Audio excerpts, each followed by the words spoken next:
Casadien,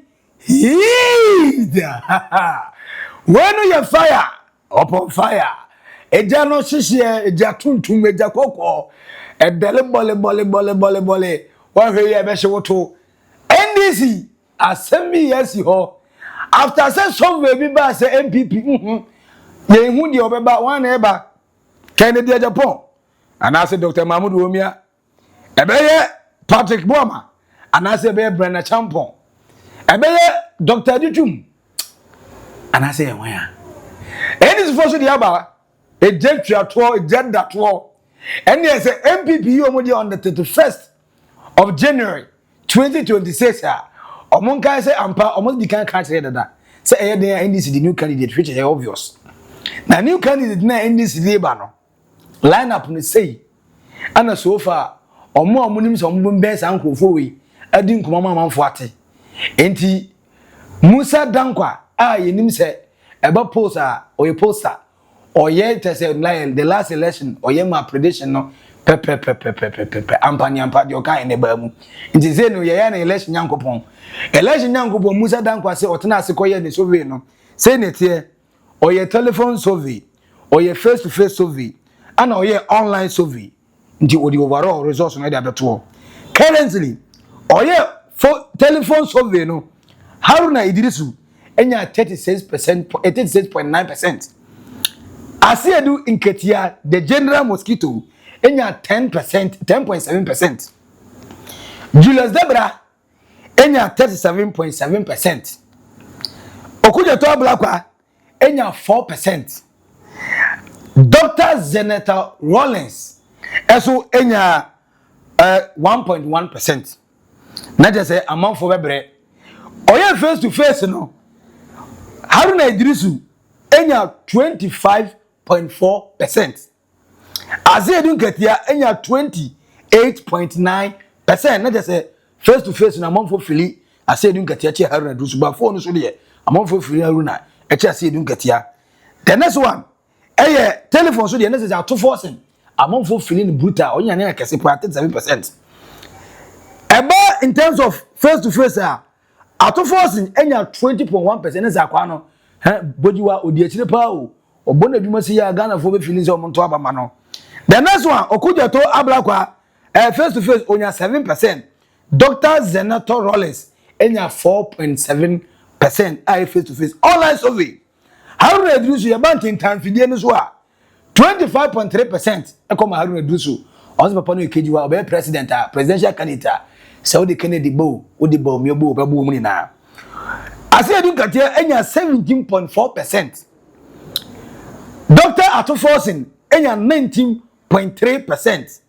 Julius Debra enya 12.8% and Okujeto Ablakwa esunya 14.8%. And the Goyan line man nanga me say on the baby ni ba amfa. Dr. Zenator Rollins eso enya 2.7%. Mama number send dey form. Njon yongo pera ni meet bi no ni. Na overall say netie Haruna Iddrisu enya 26.5%. General Mosquito Asiedu Nketiah enya 25.8%. Close marking. And the very who say kai say because of that inti Asiedu Nketiah koji position as the board chair Emma Port and Harbour. So or tip port board price say so kum ewie say pe also rating be cost. So to force maintaining dollar this year also rating be cost. So passport is the same amount for travels. Any okujeto plans or there to say amount for betima to kwan kwa broche akwa ya adwuma based on some bilateral relationship be on it. Germany, Morocco, and other countries having also rating betima cost. Tikai time and time will tell. So one the betima be the presidential candidate after John the money Mahama papa ni we na just say Kennedy Agyapong. And he said that here the third person Dr. to force 21.9%. Julius Debra the chief of staff 11.3%. Okujeto Ablakwa 7.5% and Dr. Zenator Rollins 4.1%. We any ensema so far ukopiem NDC aso ye in terms of names are possible Sir John Dramani Mahama in 2028 time no so a NDC for yin as Frank Atuni so ombefa Frank ano enye fa entu enfa ninkuni ma NDC ntoaso in 2028 to 2032 dia abai so far enu nie NDC side the only lead race currently Haruna Iddrisu followed by Asiedu Nketiah close marking. Third Castle Ato Forsen. Fourth Julius Debra the chief of staff. Fifth foreign minister Okujato Ablakwa. Ye nim so many na at the end of the day o show interest a contest but more nim say possible say so mo so ye consultation no na wie na say bibia to dwa say say the young in government njomo enjoy honeymoon ahun say okay ye betuma see the affairs of Ghana ni year eduru baby so muti in the MPP and also a dead dumb brutal that is a said yeah Haruna Iddrisu Emma 12 competition Emma Haruna Iddrisu no the same way to the MPP suicide no I who say just Dr. Mahamudu Bawumia hey show down Bernard don't say prophecy one baby me the Lord told me the Honorable Kennedy Agyapong will become the flag bearer of NPP. Okay. According to Omusu Omuko poll, Ego church Ogubuza amanfo adwene mo to aba. Wey a naked truth on over trends. Subscribe, like it, na share. O comment never to comment section and say NDC omu presidential hopeful, presidential candidate hopeful. Listen am there bana. Haruna Iddrisu number 1, Olidi with 26%. Asiedu Nketiah number 2, 25%. Papa a friend of Dr. Castle Ato Forsen, the finance minister, at a 10 with 21%. The Otosubio Okujato Okujato Ablakwa, Papa no 14%, 11%. Ekoma Julius Debra, chief of staff. It is all right to say that way, dear. You likely say NDC forces here and Haruna Iddrisu can be the candidate. That way, and on the flip side, the elephant side, also know or kilos akasia nkwa. Hey! Dr. Mahamudu Bawumia can say he 56%. So far, no, the leading MPP for a table no, in terms of presidential hopeful for 2028. Kennedy Agyapong, Bernard, Jana Nipano, or 23%. The next person is Dr. Adichum, wonderful. They did not surprise me, or 9%. Patrick Boma, I was 4%. Fourth on the list. The surprising list is Brian Champon, or 3%. And others, or 5%. Brian Champon, Patrick Boma to know. Dr. Adichum to know. So the rest is between Dr. Mahamudu Bawumia and Kennedy. Time and time will tell because 56 in 23 the kwana wo kwana wapa and Kennedy wa dwuma ye bena mpa no msango bobiu na nyango yi fufuro nkyere na we no de case na ye critical ya critical na we no ensa ye ene post data galore.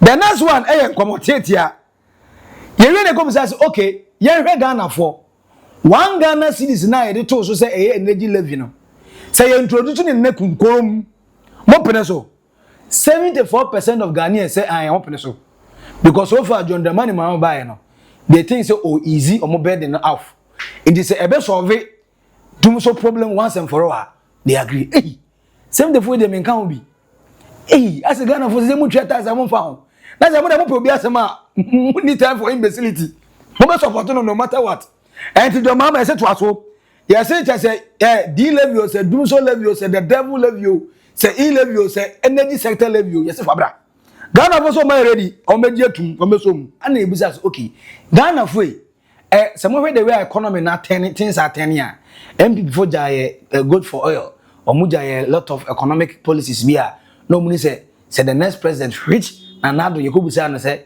the economy dey be so maybe adu na mu ayede na emum no odi tum say Oman penny for Eba, Wabi Ghana. At that time, not refer to Neba, Dr. Mahamudu Bawumia, the vice president.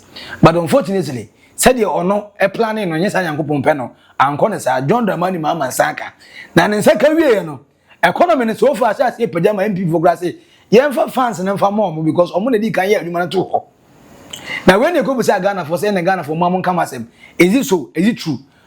Say a MPP for and he attributed this particular economic growth.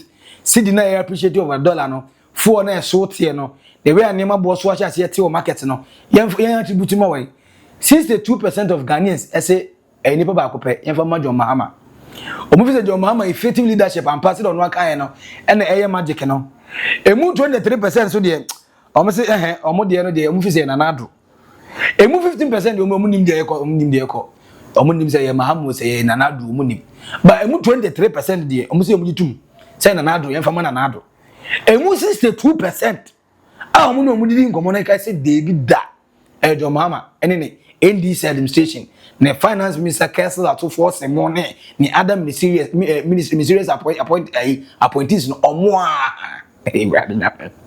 Brother Nyame Bejio. Etigana for say omagia tum prekope. Say John Mahama onto us omo adwuma. Na we na mebu so na NDC for polls na e buy no. Say me time says anima we tell moving region by region. The first president from the NDC, na Jerry John Rawlings from Volta region, right? We Votarian. The next person, no a fancy. Yeah, Johnny Vasantam the late. The third person, no a Northerner. Yeah, John Dramani Mahama. And since our contesting from 2012, contesting 2016, 2020, and 2024. And for 16 good years, a Northerner have been the flag bearer for the NDC. And the NSO 7 we no 8 years now. I don't think say original political base ever man a prudent and a good service for the NDC to retain another Northerner. So on to us presidential candidate. Though Senka Yeheno on terms of development any popularity and Haruna Iddrisu pay post I was here and popular more. As I say, even internally, NDC for be I will beef with him. Kai, the reason why he free as a minority leader, there was a rumor. I'm on one confirming what vetting. As I said, a man for saying no double pay. No, Gia was saying almost say Yatome. And he knew that prosperity would judge because he did a good work. Why will he raising those questions? Because there was question marks until the free hall. And he was in support of Dr. Commander for not John Mahama. So at some point they have to find a way and unite them.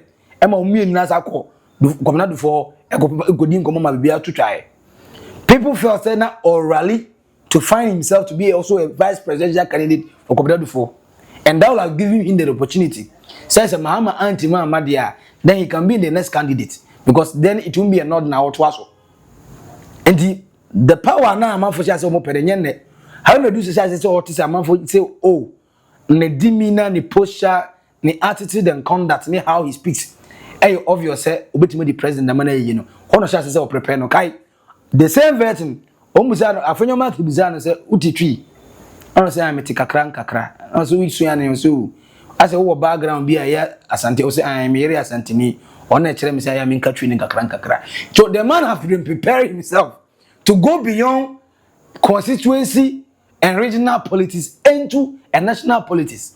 Into what I say prepare yenim your mama country kan Hausa kabrofo or kan dogomba kan gonja. So you will try to communicate to people when you meet them.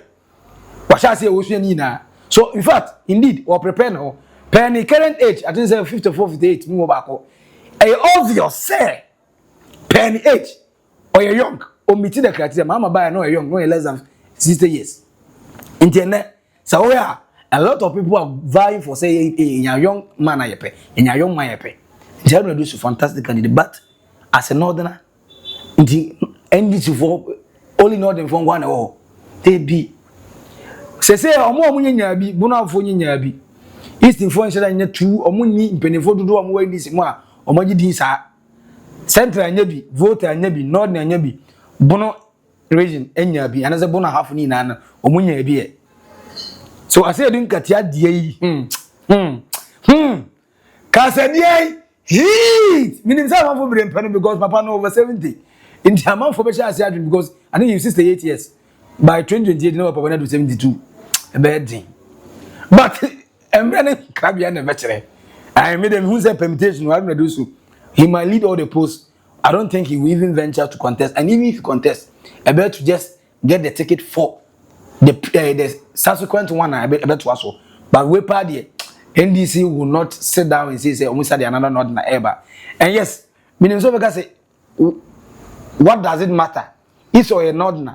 That's a bit more toward your mama legacy or living. Say in fact, so living 4 years and not the old and 1 year. Yeah. None not need a bit mad no man. Masa, but this is no one you know how. More quiet on Faso Jenny. Any quiet Faso Jenny.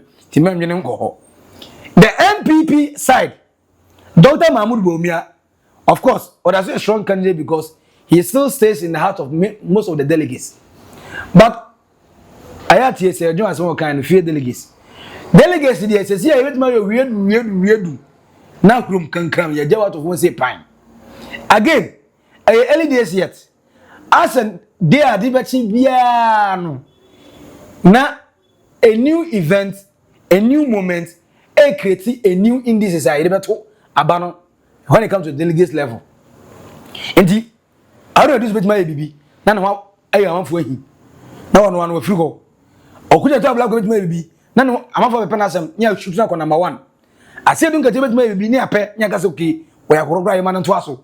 Indeed, a lot of factors can decide both the NDC and the MPP. Now, coming to Ghana for say 74% is say a year to.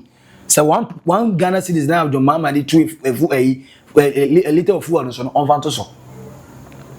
This is to tell a leader say when you govern the country the way we deem say are you fit enough so we govern the country sincerely even though we know the difficulties in paying extra money when you are not earning extra money but the fact that the benefits still come back to us and we will enjoy it we will like it and we will contribute when things are going smooth when you have president that if you speak if you show your grievances he pays attention, listen, and try to act upon it. Ebe more that's how to so say. So he be in charge of the man. When you about kase otia, we say bibia, who want the man? Who akola usman na kwa? Who okuta bia no pa, the man melody. It's as simple as ABC. Now, sa system 4 now, omuji 2 system 2 omuji 2 me say. Yemfa fans ne Mahama because ono na atene nyagobo nchiram. 23% this is a hwe mo chire kwan bibia mo. Minim say MPP before busuafo ni bia dia. Now how do you attribute it to Nanado? Papa nankasa answer question say ono wantimi anya aduma na yade. But the next person oba betima be. Ankoye ni Dr. Mahamudu Bawumia na ope. Ana kwa John Dramani Mahama. Ono adina simpie so gas me nko ja akunya ma John Dramani Mahama adantia. Me nye sa. But ene ono na adi aduma no obo no wadre ekoso no. And to be frank, as it stands the reason why 74% of Ghanaians are okay to pay tax. They are okay to pay. Because they trust in the leadership of John Mahama. The second coming, the first coming, the second coming. They trust him. And that's the only thing we always pray for. Say, Ibrahim Mesuma and Sanadjane. Now, the other Peter no, on for being your Paul. Abana Edibo Techino, yen for being mobile. Say, any before we are near Chioma, any sinis go we are yan channel. Look at that, the same other comment near what way. When it's humanity. Maybe the truth in you also the saying. Do you think the economic the energy level na the buy no? Say a banner see into na starting and net. Also you happy. According to survey Akoso global info analysis for year NHS say Ghana for say okay 74% and on a pass mark AA. Do you think that one city is okay? Do you also think say the current economic 10 years enjoy a MPP na de buy and I say John Dramani Mahama. The person me pull comment section na say fatu. Now over NDC for this year Haruna Iddrisu Eiii they are saying Nketia to sumienu cancel out to force to miensa Julius Debra tosu 9 na Samuel Kujo Tabla tosu num. Why and likely say at the end of the day John Dramani Mahama ofre kunyane so a yebeyinu as NDC presidential flag bearer as a candidate so go contest any person in NPP deba. NPP as it stands now 56% more. Dr. Mahamudu Bawumia followed by Kennedy Agyapong with 23%. Gabo no so keke. Etwa to aswa. Why na officer we likely so be free NPP be face NDC candidate? Why na officer office a obeboa ma say John Mahama ye de oye to aso ko wie 4 years na obetima continue that work na Ghana for na ye pe no. Why among NPP NDC